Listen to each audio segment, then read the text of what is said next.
dá para se imaginar, né? Dá para se imaginar o quão atroz foram aquelas lideranças, né? Aqueles líderes que se levantaram, né, com esse propósito de realmente erradicar o povo judeu, né?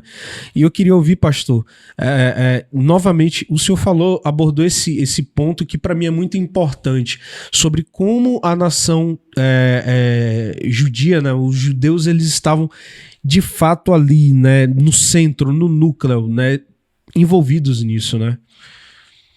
Justamente. Um ponto que é muito importante a gente refletir, e você que está me ouvindo agora, eu acho que cabe uma reflexão agora.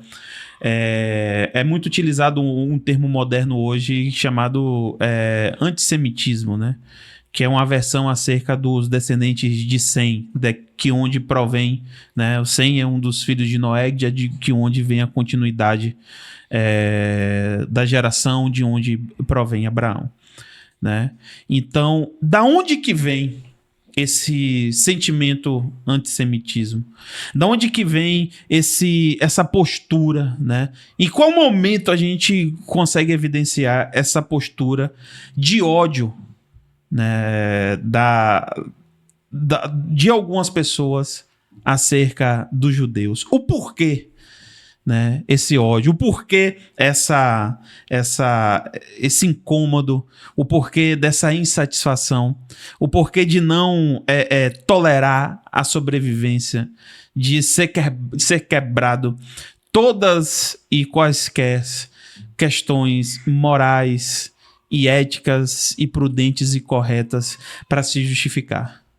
Quando a gente vê, por exemplo, a OLP, que é a Organização para a Libertação da Palestina, onde é uma espécie de um partido, e você vê nas bases de regra, né, a ordem para odiar, para matar e para exterminar. Né? Como que nós podemos concordar com isso? Como que nós podemos aceitar isso? Né? E como que nós, né, como cristãos hoje, podemos nos inserir fora desse contexto? Nós sabemos que Deus tem um concerto com a sua geração, com a humanidade, onde os homens que ele levantou não conseguiu cumprir esse concerto. E eu acredito que esse foi um dos principais motivos da vinda de Jesus. E Jesus fez uma obra, né, inicial de preparação, de levantamento para os apóstolos, focadas nas situações de Israel. A obra de Jesus foi uma obra para confrontar Israel. Foi para ajustar e acertar Israel. E aí, depois Jesus, quando ele prepara e capacita a igreja, ele fala o quê? Vá para Jerusalém, por toda a Judéia, Samaria e aos confins da terra. Porém, Deus ele direcionou um propósito para o conserto do povo dele. Ele mostra que ali a prioridade era o povo dele, porque foi a história que ele começou desde Abraão. E depois ele contextualiza os confins. E nós entendemos, né, principalmente na vertente teológica a qual eu sigo, nós entendemos que Paulo foi aquele ao qual Deus levantou para dispersar esse trabalho missionário, né? Para realizar esse trabalho missionário, para alcançar os confins. Se nós formos olhar, por exemplo, no episódio onde Paulo teve ali com Feber, que foi uma das diaconisas que ampliou seu ministério, que patrocinou seu ministério, né? Isso aí é uma das coisas que quebra essa ideologia feminina da Bíblia, de que Deus é machista, né? Uma das principais patrocinadoras das obras missionárias de Paulo, que era vendedora de tecidos raros, né? Na época era Feber, e aí foi através dela que houve a propagação do evangelho para a região de hoje é a Itália, né? E que é proveniente hoje, por exemplo, a igreja evangélica. Né? Hoje nós somos frutos da revolta protestante, que saiu da igreja católica e que alcançou hoje, né, o que nós chamamos de igreja evangélica no país. Então, Paulo, ele fala que nós também somos Israel, mas somos Israel pela fé, porque nós somos filhos adotados. Então, tem muita gente hoje aí que está levantando a bandeira do Hamas, levantando a bandeira de terrorista, porque aquela pessoa que ele tem aproximação de ideologia tá saindo na mídia, sem nem considerar os contextos históricos de nada, tá lá dando opinião, ele não tá sendo nem convidado, ele tá lá se disponibilizando para dar opinião, né? Eu tenho um amigo teólogo que ele falou assim, ele tá querendo ensaiar para ser o anticristo, ele tá querendo se aparecer, né? Mas tá fora do contexto, né? Então, as pessoas levantam esse contexto, levantam essa ideia e defendem isso, e eu tô vendo gente compartilhando situações dessas sem conhecer o contexto nenhum. E pessoas que se professam como cristãs. Então nós precisamos entender que Deus tem um concerto com Israel, né? Nós não somos, não devemos ser cristãos judaizantes. A gente não está submetido ao mitzvot, mais a doutrina que Deus determinou sobre Israel. Mas Israel é a primeira geração, os filhos de Deus. E nós, como gentios, somos os filhos adotivos. Nós somos a nova Israel. Nós, como cristãos, como protestantes, como evangélicos, nós somos Israel pela fé. Então, esse ódio, essa causa, ela não é exclusivamente só dos judeus. Ela é de todos os cristãos. Ela é de todos aqueles que conhecem a Bíblia. A responsabilidade como cristão de defender a Bíblia e o que é o correto, e que nesse momento a gente precisa se manifestar, né, de maneira prudente diante das escrituras sagradas, é entender o contexto geral, né?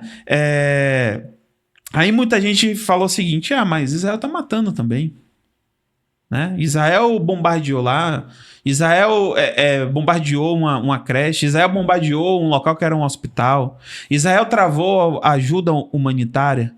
Então, a gente considera, né? Eu não sou aqui a favor da morte, eu não sou aqui a favor da morte de crianças, de pessoas, independente do que eles proferem. Eu acredito na Bíblia, eu sei que a nossa luta não é contra carne nem sangue, mas contra principados e potestades.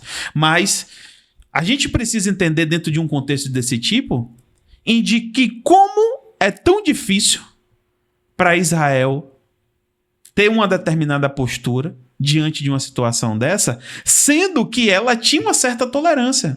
A gente fala de uma guerra que está acontecendo na faixa de Gaza, mas a gente fala de que Gaza era um local de movimentação intensa e livre, inclusive de judeus. Sim, tem um grande detalhe, você está falando sobre esse ponto. Por exemplo, Israel, né, dentre as nações que estão ali, né, foi a que mais tentou negociar a paz. Exemplo, Israel cedeu território ao Egito para viver em paz com os egípcios, não é? Cedeu para Cisjordânia, para Cisjordânia, né? Para Jordânia, cedeu território para Jordânia, não é? Tentou de todas as formas possíveis com relação também à Palestina, né? Mas sempre teve o entrave de organizações políticas que são consideradas de fato, né, terroristas, como, por exemplo, o Hamas. Justamente. E eu sei que é um ponto que muita gente tem medo de falar, mas eu não temo, porque eu tenho a minha mente, acredito nos ideais de liberdade, tenho meu coração voltado para a Bíblia, mas nós sabemos também, né, que existe uma vertente, né, do islamismo, né, do extremismo islamista, né, dos xiitas, como por exemplo, que tem esse contexto, né, de que eles têm 3 localidades onde são consideradas localidades sagradas, né? A gente tem a questão lá de Meca, né? E a outra localidade que Meca e Medina, que eles colocam como localidades santas, né? Mas tem lá o contexto de que Maomé teve uma revelação e de que Moisés apareceu lá, Abraão para ele, e que tem, né, essa presença de Jerusalém sobre esse contexto. Então, ele coloca também como um local de Jerusalém dentro da rota de peregrinação e de obrigação de domínio. Então, é um momento de que a gente precisa entender que existe uma outra religião, né, que traz uma condição de uma evidência baseada em uma revelação de um profeta, que é o profeta santo e sagrado deles, né? Não estou aqui querendo provocar nenhum tipo de discriminação com a religião, com o islamismo, né? Conheço algumas pessoas que praticam o exercício do Islã, né, em outro estado aqui no país. Tive a oportunidade de conversar sobre eles, tinha muita curiosidade sobre... curiosidade sobre o que era o Alcorão e do que se tratava. Mas é uma religião que não se opõe, que em várias localidades convive em harmonia, mas existe um grupo, que inclusive é um grupo que tem muita gente forte por detrás, muita gente influente, muita gente que domina petróleo, muita gente com intenso potencial e que patrocina e que levanta a bandeira desse grupo extremista. E que impõe essa condição tão desfavorável, né, e estimula esse movimento de terror, né? Então, à medida que a gente tem uma manifestação daqueles que são a favor dos judeus e que acreditam em Deus, né, no Deus de Israel, e apoiam as ações de Israel, a gente tem uma ligação política partidária, de tendência de ideologia política, muito conectada a esse grupo. E hoje a gente constrói esse conflito generalizado.